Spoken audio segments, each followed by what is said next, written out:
자, 그러면 이제 그 스위치문이라는 걸 한번 공부해 보기로 하겠습니다. 요 스위치문은 그 if, else, else if 해서 여러 개의 조건을 가지고 그 조건 중에 하나 맞는 곳을 하나 찾아서 그쪽을 실행하는 이런 것을 아주 간편하게 해줄 수 있는 방법이에요. 그래서 그 여러 가지 중에서 하나를 선택하는데 이제 효율적으로 사용할 수 있다. 그래서 그 명령문을 사용하는 형식은 이렇게 됩니다. 그래서 스위치하고 적어주고 소괄호 치고 조건식을 적어주고 요 조건식이 C1이면은 C1하고 맞아 들어가면 그래서 케이스를 붙여요. 그래서 케이스 C1이면은 요 문장을 실행하고 브레이크라는 걸 적어주고 또 이 조건식이 C2하고 맞으면 케이스 C2면 문장 명령문 2를 실행하고 브레이크 해주고 쭉쭉쭉 여러 개 나올 때까지 여러분이 조건이 맞는 것을 다 나열해주고 이것도 저것도 다 맞는 게 아닌 경우 그럴 때는 디폴트라는 케이스를 하나 만들어가지고 디폴트 해가지고 요걸 실행해주고 빠져나가라 이제 이런 뜻이에요. 그리고 이제 당연히 여기서는 스위치 블럭이라 해서 소괄호로 묶어주게 되어 있습니다.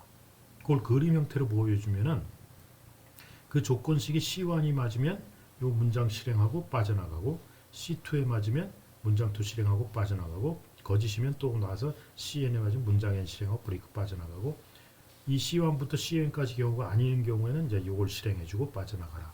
그래서 여기 와서 다 묶여지게 됩니다. 근데 나중에 보면 알겠지만 그 여기서 이제 케이스 C1, 케이스 C2 이렇게 이제 케이스가 여러 개가 나오는데 여기 이제 조건식의 결과가 요거랑 맞느냐, 요거랑 맞느냐, 요거랑 맞느냐 하고 이제 테스팅하는 건데 요때 케이스 C1, C2 이런 것들이 대부분 다 정수거나 문자일 경우예요. 문자일 경우 이제 스위치문을 사용해요.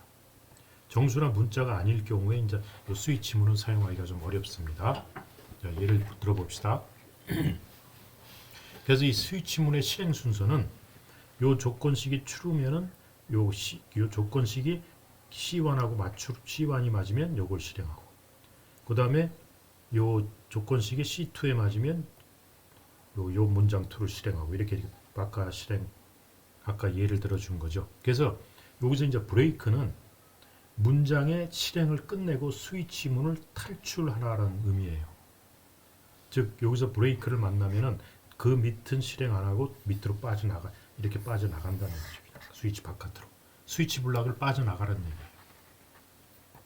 그래서 브레이크는 결국 스위치 블락을 탈출하는 데 쓴다. 스위치 블락을 탈출하는데 자, 근데 그래서 모르고 요 브레이크를 빼먹으면은 이제 좀 동작이 틀려집니다. 만약 브레이크를 빼먹으면은 브레이크가 빠졌다 그러면 빠져나가지 않고 밑으로 그냥 또 내려갑니다. 그때는 이 조건 같은 거 안 보고 그냥 문장 2를 실행해 버려요. 그러니까 반드시 그 문장만 실행해야 된다 그러면 브레이크문을 집어넣어 줘야 됩니다. 근데 이제 의도적으로 그 어떤 케이스 어떤 조건에 맞을 경우 이 문장을 다 실행해도 괜찮다 그러면 브레이크문을 의도적으로 빼는 경우도 있습니다. 그런 거 이제 나중에 예를 한번 봅시다. 자, 브레이크를 한번 예를 보면은 이 정수를 입력하세요 해서 이제 정수를 하나 입력합니다. 그래서 넘버를 받죠. 그래서 이 넘버가 0이면 없음 하고 브레이크 빠져나가고 1이면 하나 하고 빠져나가고 2이면 둘 하고 빠져나가고 0, 1, 2가 아닌 이런 경우에는 많음 해갖고 빠져나가는. 근데 간단한 예를 보면 이제 이런 거예요. 이렇게 이제 정수일 경우 혹은 문자일 경우 사용합니다. 일반적으로 문자도 정수죠. 사실 한 바이트로 되어 있는 그렇기 때문에 문자를 사용할 수가 있어요. 그래서 사용자가 1을 입력하는 경우에는 요 1에 해당하죠. 요 넘버에서 이제 케이스 제로는 아니죠. 아니니까 1로 하죠. 케이스 1을 보고 프린트 요걸 해주고 브레이크하고 빠져나갑니다. 만약에 브레이크를 빼먹으면은 케이스 제로 아니니까 케이스 1을 와서 1을 넣었기 때문에 프린트 F를 실행하고 그냥 밑으로 내려옵니다. 밑으로 와서 둘까지 프린트를 해버려요. 그러니까 만약 브레이크를 빼먹으면 여기서 브레이크가 빠졌다 이렇게 되면은 요 하나도 찍고 둘도 찍어요. 그리고 나서 브레이크에서 빠져나간다. 그러니까 이 브레이크 문이 있느냐 없느냐에 따라서 실행하는 게 달라집니다. 실행 결과가. 그거 주의하세요. 근데 아까 얘기했듯이 의도적으로 브레이크를 생략하는 경우가 있어요. 빼먹는 경우가. 예를 들자면 그 넘버를 받은 게 0이면은 없음 찍고 빠져나가라. 하나 1이면 하나 찍고 빠져나가라. 근데 둘이거나 셋이거나 일 때는 두 서너 개 찍을 때는 둘 해도 여기 와서 찍고 셋 해도 또 여기 와서 찍는 거죠. 둘 해도 그냥 일로 찍고 셋 해도 일로 찍고 브레이크에서 이제 빠져나가는 거죠. 그래서 두 개나 세 개의 경우를 하나로 묶어서, 그러니까 2, 3 해당하는 두 개의 경우를 하나로 묶어서 처리할 경우에 이제 이런 방법을 사용합니다. 브레이크를 의도적으로 빼먹는 거죠.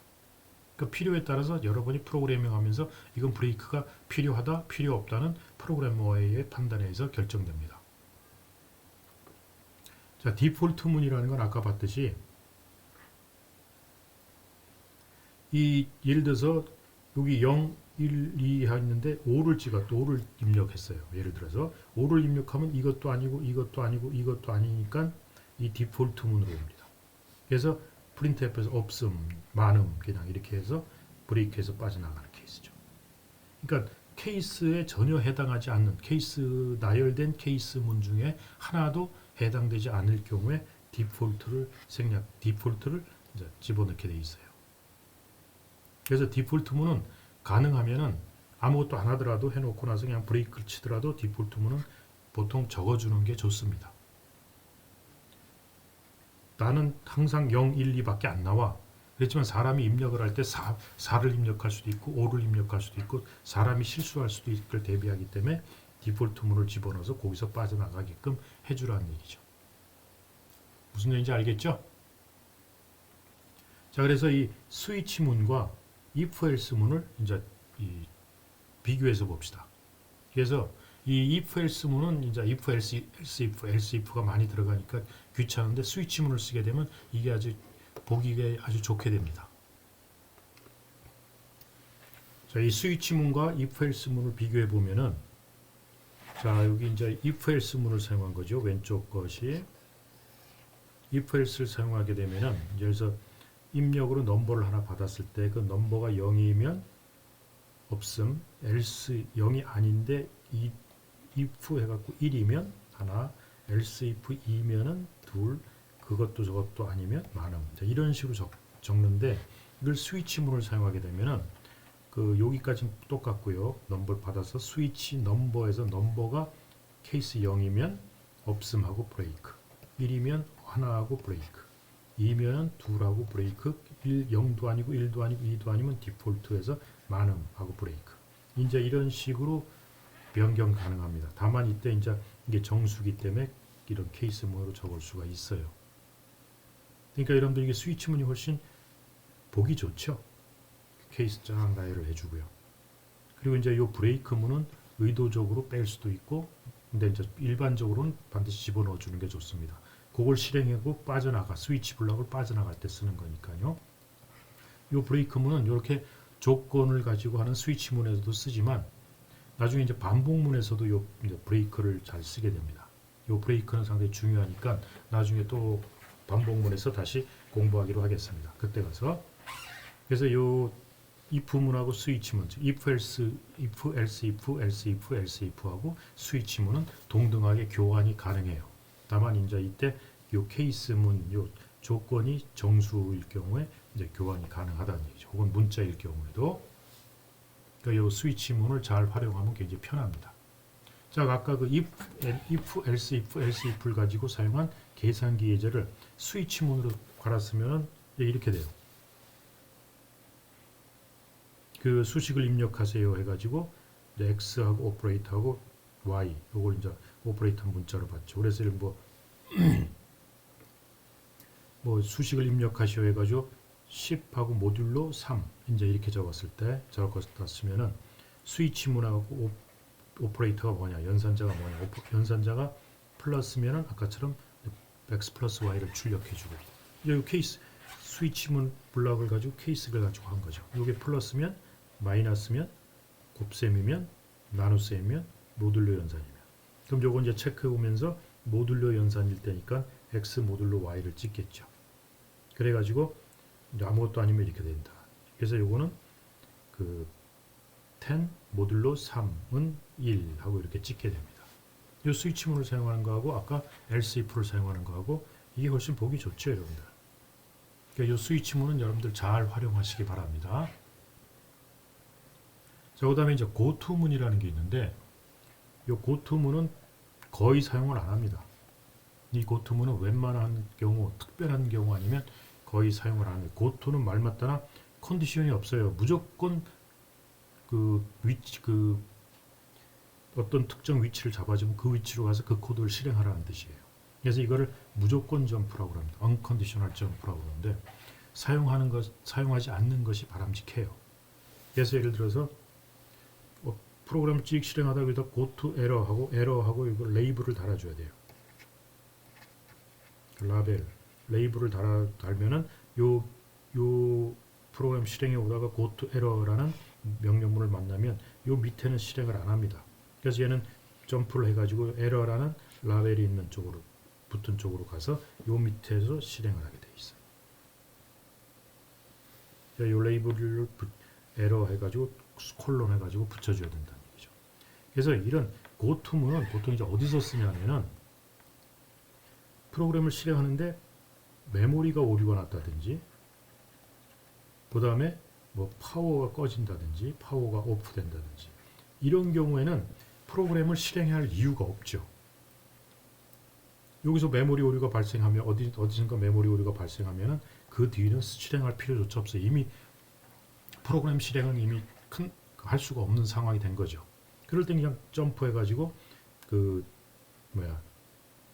메모리 오류 메시지를 내주고 그냥 끝내버린다는 얘기죠.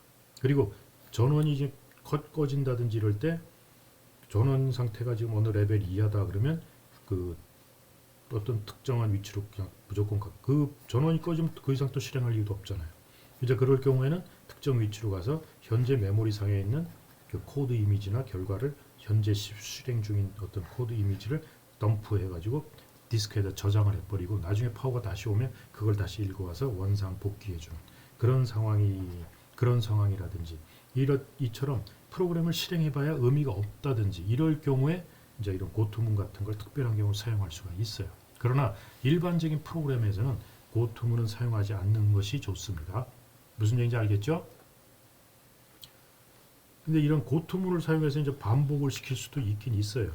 예를 들어서 printf 해가지고 뭐 %d 곱하기 %d는 %d 하면 결국 i를 이제 찍는 i를 가지고 이제 찍어 나가는데 i가 처음엔 1이에요. 그러면 3 곱하기 1은 3 곱하기 1을 찍었을 때입니다. 그리고 나서 i를 하나 증가시키면 이제 i가 2로 되겠죠.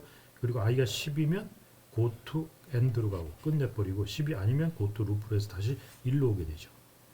1로 오면 그 다음에 또 3 곱하기 i가 증가했으니까 2는 3 곱하기 2에서 6을 찍을 거고 그래서 또 i 하나 증가시키면 i가 3이 될 거고 10이 아니니까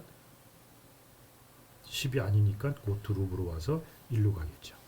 그래서 이렇게 반복시킬 수도 있어요. 그래서 10이 돼버리면 이렇게 go to end 이렇게 고투문을 사용해서도 이렇게 반복을 할 수 있고 뭐 조건 같은 거 체크할 수도 있어요. 그러나 이렇게 될 경우에는 그 이제 이 돌아가는 반복한다든지 점프하는 게 굉장히 헷갈리게 됩니다. 이건 단순하니까 보기 쉽지만 이게 굉장히 큰 프로그램 속에 이런 고투문이 섞여 있게 되면 이 점프하고 또 다시 점프하고 이게 막 섞이게 되면은 프로그램 이해도 즉 리더빌리티라고 그러는데 이 가해 프로그램을 이해하는 게 굉장히 어려워져요. 그래서 가능하면 이런 고투문은 사용하지 말아라 하는 거죠. 무슨 얘기인지 알겠죠?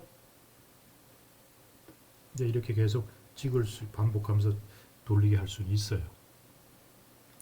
자, 이렇게 해서 이번 강의 마치고 다음 강의에 이제 반복문에 대해서 알아보도록 하겠습니다.